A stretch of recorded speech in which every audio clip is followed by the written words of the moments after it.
রিজিকের মালিক কে? আপনাকে আল্লাহ পাক যতটুকু রিজিক দিয়েছেন তাকদিরে লেখা আছে না? তাকদিরে লেখা আছে না? তাকদিরে লেখা আছে যেটা, সেটা কি আপনি না খেয়ে মরবেন নাকি?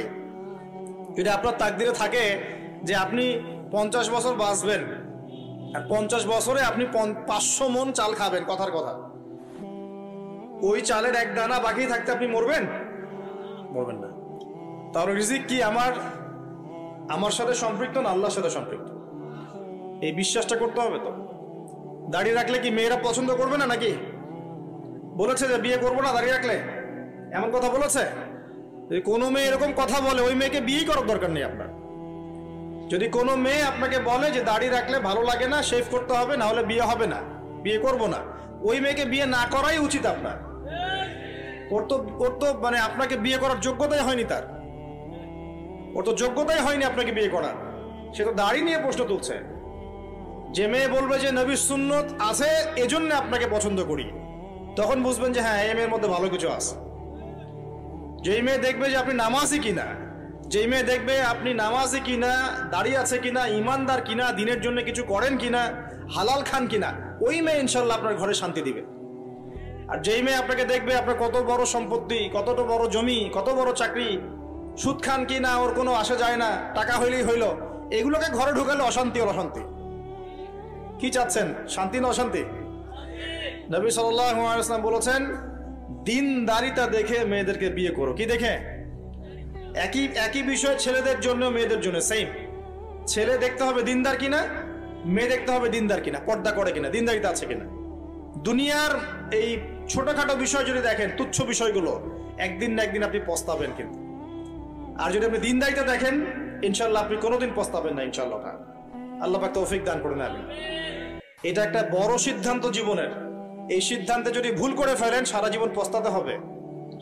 অতএব এখানে বেশি আবেগে ফ্যান্টাসিতে ভুগবেন না। ঠান্ডা মাথায় দিনদারিতাকে অগ্রগণ্য করে আপনি ছেলে দেখবেন বা মেয়ে দেখবেন ইনশাল্লাহ। আর গার্ডিয়ান যারা পরিবারের পিতামাতা আছেন, তাদেরকেও বলবো, দুনিয়ার এই বিষয়গুলোকে বেশি প্রাধান্য দিতে যাবেন না। কত বড় চাকরি করে, কত বড় জমির মালিক, কত বেশি টাকা, এগুলো পরের বিষয়। আগের বিষয় হচ্ছে আপনার ওই জামাই দিনদার কিনা, আগের বিষয় হচ্ছে তার মধ্যে ইসলাম আছে কিনা, শুরুর বিষয় হচ্ছে আপনার ওই মেয়ের মধ্যে দিনদারিতা আছে কিনা। এটা নসিহত করে গেলাম। যদি আপনি বুদ্ধিমান হন, তাহলে আমার নসিহত গ্রহণ করবেন, না হলে কিন্তু সারা জীবন পস্তাতে হবে। যারা বেদিন জামাই বিয়ে করেছে আর বেদিন মেয়ে বিয়ে করেছে, তারা বুঝবে যে আমার কথার মর্ম কতটুকু। তারা এখন ইচ্ছা করে লাইনে আনতে পারছে না। পারছেন? ওই যে বলছে বিয়ের পরে ঠিক হয়ে যাবে, এত সহজ? এটা কি সুইচ টিপ দিলে ঠিক হয়ে যাবে? মানুষের মনটা খুব জটিল একটা বিষয়। এত সহজেই মানুষের মন চেঞ্জ হয় না। হয় ইল্লা মাশাআল্লাহ, আল্লাহ চাইলে হয়। কিন্তু যদি মনে করেন যে পর্দা করে না, বিয়ে করি তারপর পর্দা করবে, করাই নিব, বানাই নিব, নিজের মতো গড়ে নিব, এত সহজ নয়। পরে দেখবেন সেই মেয়ে আপনার দাড়ি শেভ করায় ফেলছে, করতে পারে না, আপনাকে পেরেশানিতে ফেলবে। সবার এত টাকা, তোমার টাকা নাই।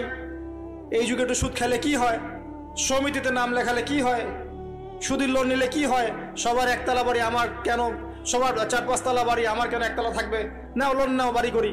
আপনার স্ত্রী আপনাকে এদিকে ইনফ্লুয়েন্স করবে, করবে না? করবে। এইভাবে তো বহু পরিবারের কর্তা দিন দিন হার্টস্ট্রোক করে মারা যাচ্ছে। টেনশন, পারিবারিক অশান্তি। অতএব দিনদারিতাকে প্রাধান্য দেন, ইনশাআল্লাহ দিনদারিতার সৌন্দর্য কখনো শেষ হয়ে যাবে ইনশাআল্লাহ। আল্লাহ পাক তৌফিক এনায়েত করুন। আমিন। প্রিয় ভাইরা, আলোচনা একটা বড় অংশে এবার আসছি, এদিকে খেয়াল করেন, একটু মনোযোগ দিতে হবে। এখন থেকে আমরা একটু গুরুত্বপূর্ণ জায়গায় যাব। নবী সাল্লাল্লাহু আলাইহি ওয়াসাল্লামের সুন্নতের উপর আমল না করলে আমরা কি জান্নাত পাবো কিনা? আর নবীর সুন্নত কি শুধুমাত্র ইবাদত বন্দেগীর ক্ষেত্রে করলেই হবে, না জীবনের সব ক্ষেত্রে করতে হবে? আমার সাথে কথা বলেন। নবীর সুন্নত কি শুধু ইবাদত বন্দেগীতেই করব, নাকি জীবনের সব ক্ষেত্রে করব? আল্লাহর নবী সাল্লাল্লাহু আলাইহি ওয়াসাল্লাম মাত্র 23 বছরে